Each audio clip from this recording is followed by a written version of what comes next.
नमस्कार, आप देख रहे हैं अपने उत्तराखंड और मैं हूं आपके साथ नया बुलेटिन का आगाज करेंगे। देहरादून के त्यागी रोड स्थित एक निजी होटल में बीजेपी की ओर से व्यापारी सम्मेलन का आयोजन किया गया। कार्यक्रम में बतौर मुख्य अतिथि मुख्यमंत्री पुष्कर सिंह धामी ने शिरकत की। इस दौरान उन्होंने केंद्र और राज्य सरकार के कार्यों की जमकर सराहना की।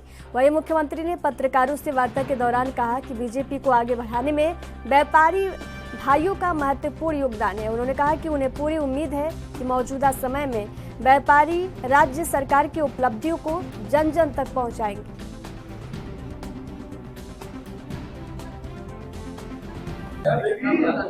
नहीं, देखिए, व्यापारी भाइयों का हमेशा से हमारी पार्टी को आगे बढ़ाने में उनका बहुत बड़ा योगदान रहा है। और जब शुरुआत में हमारी पार्टी की शुरुआत हुई तब से लेकर आज तक जनसंघ जनता पार्टी और आज भारतीय जनता पार्टी के लोग हमेशा एक नींव के पत्थर की तरह व्यापारियों ने हमेशा पार्टी का समर्थन किया है। उसके संवर्धन के लिए, विकास के लिए हमेशा आ गए हैं। उनकी मांगे हैं राज्य के अंदर की भी हैं और हमारे देहरादून की भी हैं। सभी को हम लोगों ने गंभीरता से उस पर हम लोग निर्णय करेंगे, गंभीरता से उसका समाधान निकालेंगे।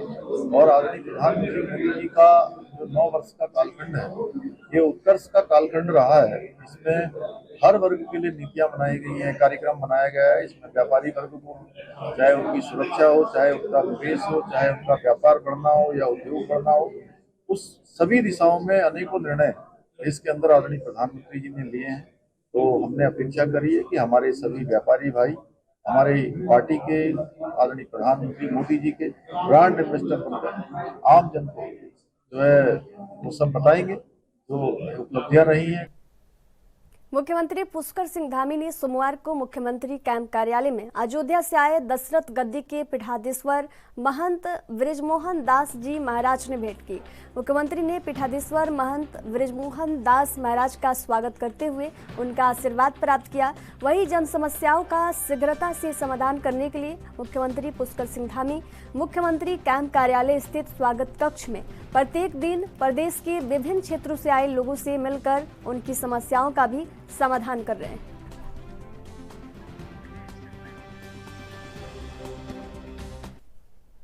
आज अपने 2 दिवसीय सोमेश्वर विधानसभा प्रवास के दौरान कैबिनेट मंत्री और सोमेश्वर विधायक रेखा आर्य अपनी सोमेश्वर विधानसभा स्थित स्याही देवी मंडल की ग्राम सभा गोविंदपुर पहुंची, जहां उन्होंने प्रधानमंत्री सरकार के 9 वर्ष पूर्ण होने पर उपलक्ष्य पर बीजेपी के महाजनसंपर्क अभियान के तहत आयोजित संयुक्त मोर्चा सम्मेलन में प्रतिभाग किया।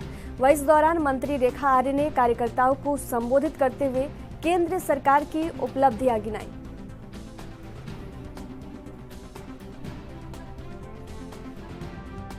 देखिए, भारतीय जनता पार्टी ने यह संकल्प लिया है कि जिस प्रकार से प्रधानमंत्री मोदी जी के नेतृत्व में 9 साल केंद्र में हमारी सरकार ने पूर्ण किए हैं, उन 9 सालों में किस प्रकार से एक आम जनमानस के लिए सरकार ने कार्य किए हैं उसे जन जन तक हम पहुंचाने का काम करें।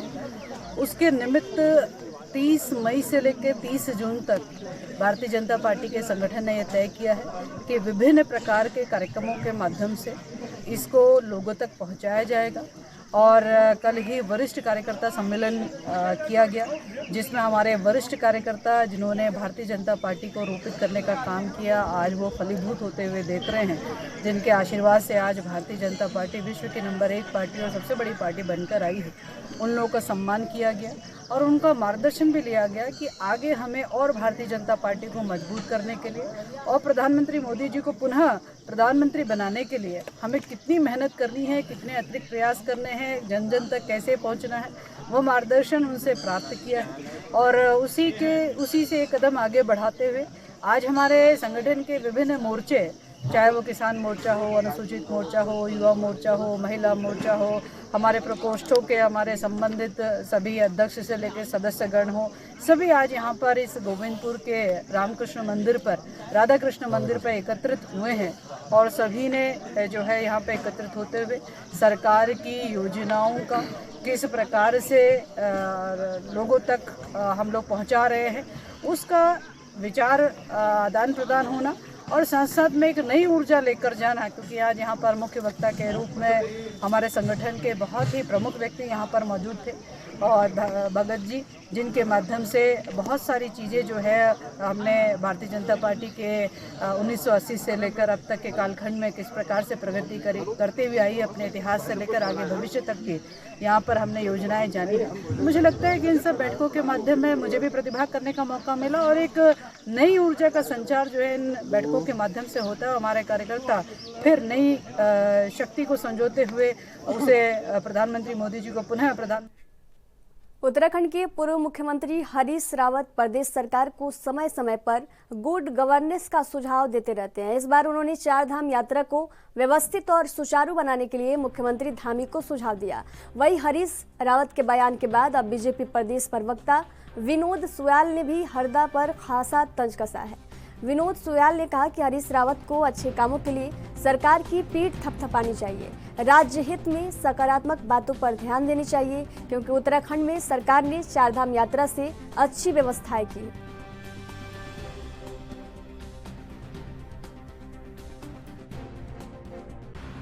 देखिए, चारधाम यात्रा ने इस समय पूरे देश दुनिया के अंदर धूम मचाई है। जिस तरह से सरकार ने बहुत अच्छे ढंग से व्यवस्थाएं की हैं और इस समय रिकॉर्ड तीर्थयात्री इस समय उत्तराखंड आ रहे हैं। उत्तराखंड के सभी वर्ग, व्यापारी से लेकर परिवहन से लेकर सबके चेहरे पर सुंदर मुस्कान है। उत्तराखंड तीर्थाटन का हब बनता जा रहा है। हरीश रावत जी को मेरी सलाह है कि अच्छे कामों के लिए उन्हें सरकार की पीठ थपथपानी चाहिए और राज्य के हित में उन्हें। कांग्रेस विधायक ममता राकेश ने बड़ा बयान दिया है। उन्होंने कहा कि देशराज कड़वाल को बीजेपी से टिकट न मिलने से उनका मानसिक संतुलन खराब हो चुका है, तभी वे आए दिन कुछ न कुछ भद्दे बयान देकर सुर्खियां बटोरते हैं। उन्हें अस्पताल में जाने की जरूरत है।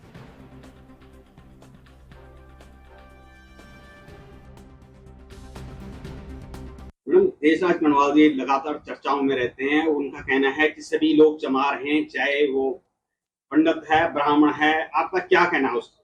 देखिए, देशराज कड़वाल दिवालिया हो गए हैं, मानसिक संतुलन उनका खराब हो गया है, उन्हें इलाज की जरूरत है।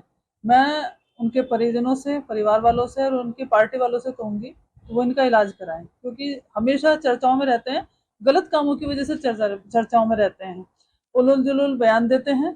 पहले उन्होंने, आपने देखा कि हमारे किसान भाइयों के लिए, पूरे प्रदेश के किसानों के लिए जिस तरह की अभद्र भाषा का प्रयोग किया, मैं उन शब्दों का इस्तेमाल नहीं करना चाहती, लेकिन उन्होंने पूरे प्रदेश की जनता का, पूरे प्रदेश के किसान भाइयों का अपमान किया है। नैनीताल जाते हैं तो फलवाले से भिड़ जाते हैं और कहते हैं देशराज जी के मैं गरीब परिवार से ताल्लुक रखता हूँ। क्या फलवाला बहुत रईस आदमी है? गरीब का वो मजाक उड़ाते हैं, भद्दा मजाक उसके साथ करते हैं। उसके बाद वो देहरादून में हमारे रोडवेज बस के ड्राइवर और कंडक्टर से भिड़ते हैं। क्या ड्राइवर और कंडक्टर अंबानी और अडानी परिवार के हैं? तो देशराज जी तो हमेशा चर्चाओं में रहते हैं। कहीं चैंपियन साहब को लेकर के हमेशा उन्होंने चुनौती दी और फिर वहां कुश्ती के लिए नहीं गए। तो इस तरह की हरकतें, और अब नई हरकत जो वो कर रहे हैं, कहीं बीडीसी की बैठक में 21 अप्रैल को बीडीसी की बैठक हुई थी, वहां अनधिकृत रूप से पहुंचते हैं, न तो उन्हें उस बैठक में पहुंचने का अधिकार है।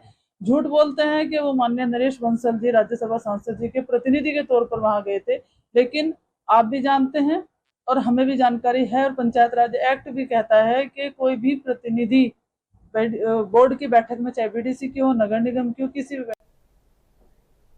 उत्तराखंड में मौजूदा शत्रु संपत्ति को सरकार के कब्जे में लिए जाने की कवायद तेज हो गई है। केंद्र सरकार ने ऐसी कुछ प्रॉपर्टी की लिस्ट राज्य सरकार को भेज दी है, जबकि इसी तरह की कुछ अन्य संपत्ति के दस्तावेज भी खंगाले जा रहे हैं। शत्रु संपत्ति का मामला 1969 से ही विवादित चल रहा है। अब केंद्रीय गृह मंत्रालय ने सभी राज्य सरकारों को ऐसी संपत्ति को अपने कब्जे में लेने के लिए कहा है। बीजेपी के प्रदेश प्रवक्ता विनोद सुयाल का कहना है कि केंद्र के पत्राचार के आधार पर उत्तराखंड में देहरादून, हरिद्वार, नैनीताल, उधम सिंह नगर और अल्मोड़ा में शत्रु संपत्ति की पहचान हो चुकी है, जिसके बाद गृह विभाग ने उक्त लिस्ट सभी जिले को भेजते हुए कब्जा करने को कहा है।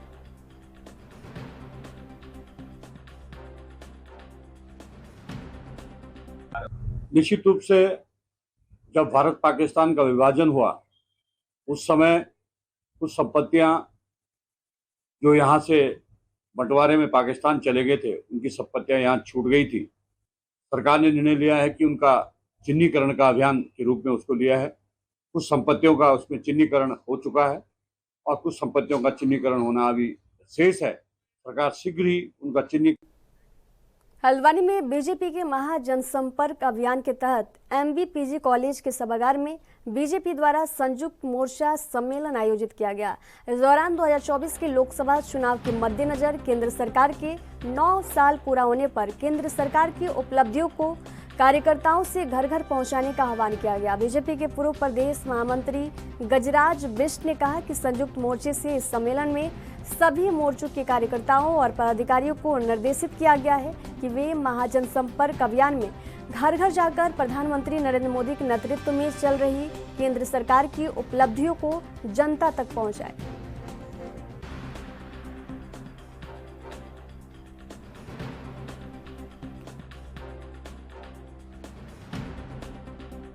पूरे देश के अंदर महाजनसंपर्क अभियान प्रारंभ हो चुका है और उसी के तहत आज हल्द्वानी विधानसभा का संयुक्त मोर्चे का सम्मेलन यहाँ पर हो रहा है। 2024 को देखते हुए 9 साल की जो हमने 9 साल में उपलब्धियाँ की हैं माननीय मोदी जी के नेतृत्व में पूरे देश के अंदर, उन सभी उपलब्धियों को हम जन जन तक पहुँचा रहे हैं और जो पूरे सभी मोर्चों को आज निर्देशित भी किया जाए कि वो घर घर संपर्क करके जो माननीय मोदी जी के नेतृत्व में कार्य हुए हैं उन सबको उनके घरों तक पहुंचाएं और निश्चित रूप से 2024 में इस भारत के विकास के लिए, भारत की प्रगति के लिए, भारत के सम्मान के लिए दोबारा माननीय मोदी जी प्रधानमंत्री बने। भारतीय जनता पार्टी को अपना समर्थन दें, यही पूरी देश की जनता से अपील की।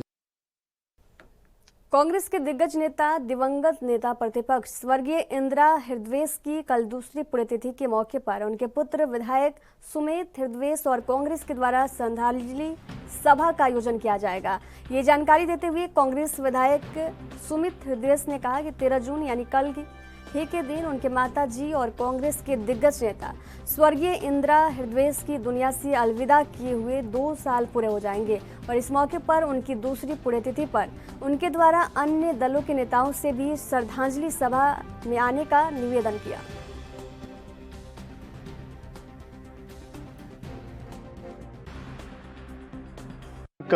श्रद्धांजलि सभा उनको याद करके उनके जो द्वारा कार्य करे गए हैं और सब समाज के लिए, अगर सबका साथ सबका विकास कोई वाक्य में किसी पे लागू हो सकता है तो उनके कार्यप्रणाली पे लागू हो सकता है, क्योंकि उन्होंने हमेशा सबका साथ और विकास जो करा बिना मतभेद के करा और पूरे प्रदेश में करा। अपने क्षेत्र विशेष में जो कर्मस्थली थी हल्द्वानी, अवश्य उसको चमकाने में अद्वितीय उनका योगदान है। तो उनकी याद में कल श्रद्धांजलि सभा है जिसमें कांग्रेस पिछली बारी क्योंकि सत्र था तो इस बारी लोग नहीं आ पाते, तो इस बारी जितनी टॉप की लीडरशिप कांग्रेस की है, भारतीय जनता पार्टी के भी हमारे जो मित्र हैं, हमारे जो विधायकगण हैं, सीनियर्स हैं, सबको मैंने उनको भी रिक्वेस्ट करी है, अन्य दलों के लोगों को भी करी है। तो मेरी आशा है सब लोग आएंगे और अपने हिसाब से अपनी श्रद्धांजलि देंगे और अवश्य उनको याद करके जो मार्ग उन्होंने प्रशस्त करा उस पर चलने का हम लोग प्रयास करें। ऐसी हम हरिद्वार के सिडकुल स्थित पेंटागन मॉल की दुकानों पर बैंक ने नोटिस लगा दिए, जिससे दुकानदारों की मुश्किलें बढ़ गई हैं। 15 दिन में कर्ज नहीं चुकाया गया तो बड़ी कार्रवाई होगी। बैंक का करीब 300 करोड़ रुपए का कर्ज पेंटागन मॉल पर है। मॉल का स्वामित्व रखने वाली कंपनी सुपरटेक इंफ्रास्ट्रक्चर को लोन की अदायगी के लिए 15 दिन का समय दिया गया है। नोटिस के बाद दुकानदार चिंतित हैं।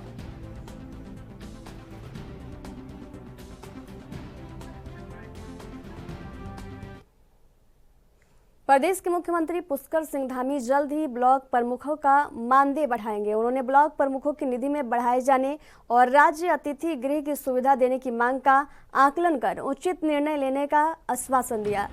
वहीं इस पर बीजेपी के प्रदेश प्रवक्ता विनोद सुनियाल ने कहा कि त्रिस्तरीय पंचायती व्यवस्था में ब्लॉक प्रमुख महत्वपूर्ण कड़ी है। सरकार की योजनाएं आगे बढ़ाने की जिम्मेदारी भी इन पर होती है। पिछले 9 वर्षों में समाज के हर वर्ग को ध्यान में रखते हुए योजनाओं को आगे बढ़ाया गया।